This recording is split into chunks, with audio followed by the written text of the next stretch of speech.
ये जो अमित शाह हैं, अमित शाह खुद तारी पार हैं। उन्हें कोई अधिकार नहीं है, लेकिन अंधेर नगरी और चौपट राजा बैठा हुआ है। बनावटी भगवान ये कहते हैं हम राम को लाए, लेकिन इन्होंने राम को भी देखे ठगने का काम किए कि राम जी के मंदिर में पानी टपक रहा था। भगवान का नाम लेने से स्वर्ग प्राप्त होगा 7 जन्म में, अम्बेडकर का नाम लेने से क्या मिलेगा? सच्चाई है, नैतिकता है। ये तो उस समय भी कहते कहाँ से आएगा, उस समय हमारे राष्ट्रीय अध्यक्ष जेल में थे, बाप के यहाँ से लाएगा। और आज वही बात बोल रहे हैं। भगवान का नाम लेकर के ही तो इन्होंने कहे थे कि 2 करोड़ युवाओं को नौकरी देंगे, 15-15 लाख आएगा और विजय माल्या, मेहर अली चौकसी, ललित मोदी, नीरव मोदी के माध्यम से देश का व्हाइट मनी, ये डकैती, चोरी, बेईमानी, झूठ, ये सारा इनके लिए भगवान है। जिस भगवान के नाम लेते हैं ये जुमलेबाजी करते हैं। ये जनता के साथ ही नहीं, भगवान के साथ भी जुमलेबाजी करते हैं। ये न मनुवादी, ये सामंतवादी, ये तानाशाही, हिटलरशाही सरकार मानने के लिए तैयार नहीं है। चूंकि 90%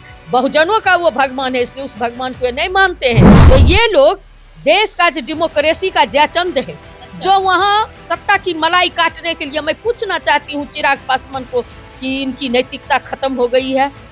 ये लोग जब उनके खिलाफ बोल रहे थे, हमारे संविधान को जब तार तार कर रहे थे, तो जीतन राम मांझी आपके मुंह में दही जन्मा के वहाँ बैठे हुए थे। अम्बेडकर अम्बेडकर अम्बेडकर, इतनी बार ये लोग नाम अम्बेडकर का लेते हैं, अगर उतनी बार नाम भगवान का लेते तो 7 जन्मों में स्वर्ग प्राप्त होता।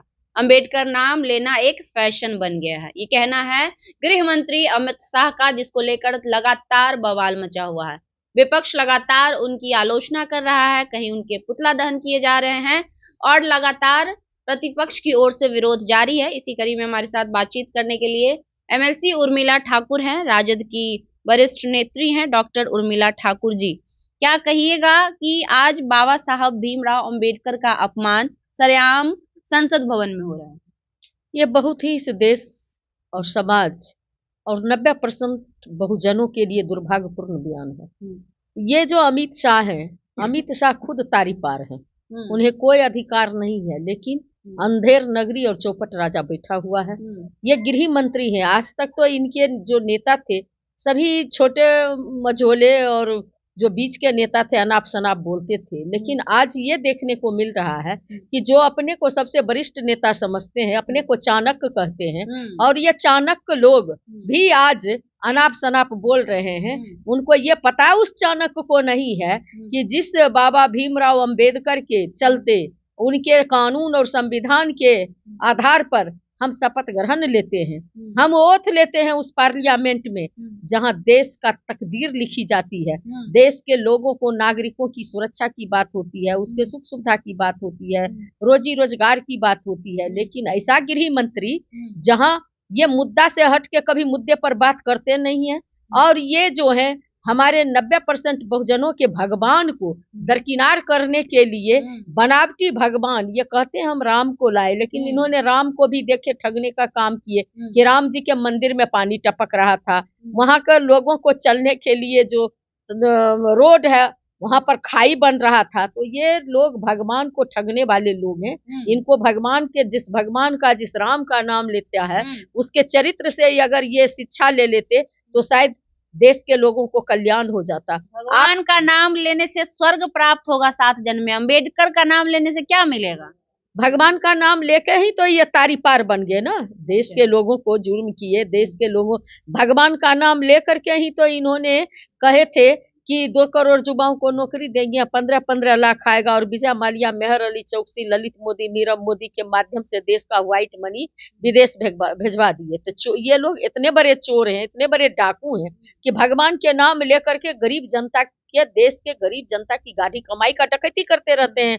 ये कारपोरेट को ऋण माफ करते रहते हैं। तो ये लोग भगवान, इनके लिए भगवान ये डकैती, चोरी, बेईमानी, झूठ, ये सारा इनके लिए भगवान है। जिस भगवान के नाम लेते हैं ये जुमलेबाजी करते हैं। ये जनता के साथ ही नहीं, भगवान के साथ भी जुमलेबाजी करते हैं। आपको याद होगी हमारे आदरणीय नेता, देश ही नहीं दुनिया के सबसे बड़े समाजवादी नेता बाबू लालू प्रसाद यादव बोले थे कि ये लोग जो हैं गोवलकर जो इनका नेता होते थे, और उनके जो बंच ऑफ थॉट को ये लागू करना चाहते थे, मनुस्मृति को मानने वाले लोग हैं, तो उस समय लोगों को लगता था कि राष्ट्रीय अध्यक्ष जी के बारे में कि क्या बोल रहे हैं। लेकिन आज पार्लियामेंट में बोलने के बाद कि ये फैशन हो गया, ये साबित हो गया है कि हमारे देश के संविधान को ये मनुवादी, ये सामंतवादी, ये तानाशाही, हिटलरशाही सरकार मानने के लिए तैयार नहीं है। चूंकि 90% बहुजनों का वो भगवान है, इसलिए उस भगवान को ये नहीं मानते हैं।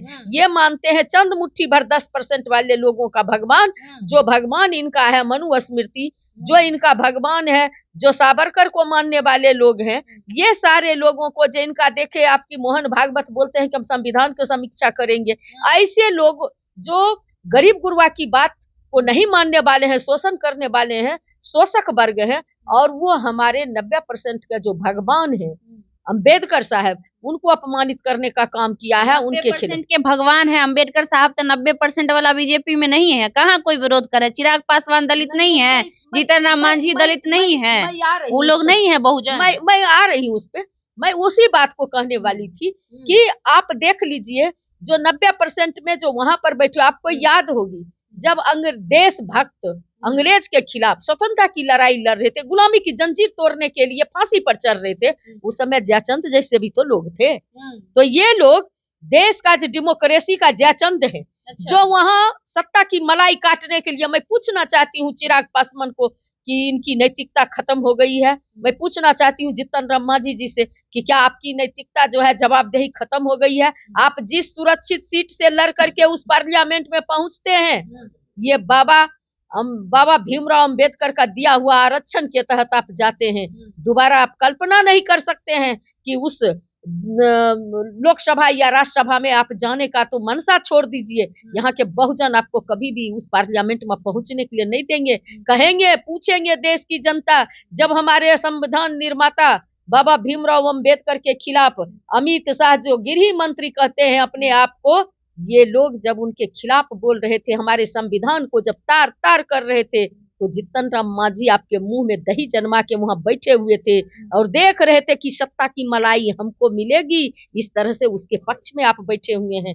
आपको थोड़ी सी भी नैतिकता बची है तो आप इस्तीफा मांगिए उनसे, और जिसके साथ आप हैं, कहिए बिहार के मुखिया को, कहिए बिहार के मुख्यमंत्री को, उसे समर्थन वापस ले ले, क्योंकि 90% बहुजन में हमारे माननीय मुख्यमंत्री जी भी आते हैं, जिनके समर्थन से वो आताताई सरकार चल रही है। इसलिए एक पल भी गद्दी पर बैठने का अमित शाह का कोई अधिकार नहीं है। ये तारी पार बोलेंगे हमारे भगवान के बारे में। लालू यादव जो है जनता के का चोरी किए हैं, जनता के चारा को खा गए हैं, कई सारे आरोप लग रहे हैं। सम्राट चौधरी भी आरोप लगा रहे हैं। देखिए, जब गरीब का बेटा और बेटी अच्छा कपड़ा पहनता है ना, तो अमीर लोग सोचता है चोरी करके ही पहना होगा, ये कहाँ से लाया। और अमीर का बेटा बेटी डकैती भी करके लाता है, बेईमानी भी करके लाता है, लूट करके भी लाता है, उसे कोई पूछने वाला नहीं होता, क्योंकि अमीर का बेटा है। बाबू लालू प्रसाद यादव चूंकि गरीब गुरबा के बेटा संघर्ष करके इस ऊंचाई तक आए हैं, गरीब गुरबा की नेतृत्व करते हैं, इसलिए हमारे आदरणीय नेता को जिस तरह से आज अम्बेडकर जी को इन्होंने ये तार तार करने का काम किया, जिस तरह से नेहरू जी को गाली देने का काम किया, जिस तरह से जननायक कर्पूरी ठाकुर को गाली देने का काम किया, जिस तरह से महात्मा गांधी जी को इन लोगों ने गोली मरवाने का काम किया, आरएसएस वाले ने नाथूराम गोडसे के माध्यम से, जिस तरह से लैलीन को सब 100 में 90 शोषित है, 90 भाग हमारा है, धन और धरती सभी चीज में 90 भाग हमारा है, इन्होंने जब नारा दिए, यही आताताई, यही आरएसएस वाले लोग, यही बीजेपी वाले लोगों ने उनको भी गोली मारने का काम किया।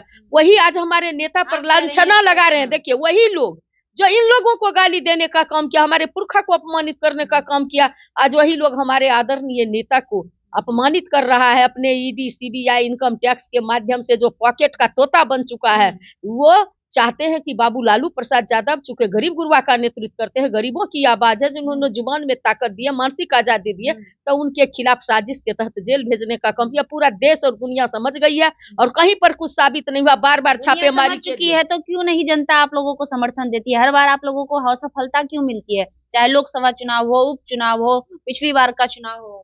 देखिए, हमारी जनता चूंकि बिहार है और बिहार के लोग पलायन करते हैं दूसरे राज्यों में। आपको याद है ना कि जब गुजरात में गया था लोग, और उस समय जब कोरोना आया था तो सब लोग को कहा जो जहां है वहीं रहिए, और जब वहां रुक गया तो उसको किस तरह से बुरी तरह से गुजरात में नंगा कर करके पीटा गया था। हमारे बिहारी लोग गरीब हैं, शिक्षा का स्तर इतना नीचे है कि लोग उतना अवेयर नहीं हो पाया, फिर भी आज 90% हम इकट्ठा हो रहे हैं, जागरूक हो रहे हैं। और उसी जागरूकता का परिणाम है कि 2020 में हमारे आदरणीय नेता हमेशा चिंतित रहते हैं कि लोगों को कहे थे, वादा किए थे कि 10 लाख नौकरी देंगे। उस समय ये लोग भी क्या क्या बोलते थे, जुमलेबाजी करते थे, कहाँ से आएगा, लेकिन उन्होंने साबित कर दिया 5 लाख नौकरी, 3 लाख को प्रक्रियाधीन किए, तब तक में तो ये पलटी मार दिए चटपट झट योजना चला करके। आप देखे थे कि उस समय हमारे आदरणीय नेता जो हैं 4.5 लाख शिक्षक को राजकर्मी का दर्जा देने का बात किए। तो हमारे आदरणीय नेता आज देख रहे हैं कि हमारे आदरणीय नेता माई बहन मान योजना चला करके 2500 रुपया देने की बात की है प्रत्येक मंथ हर महिला को बिहार में।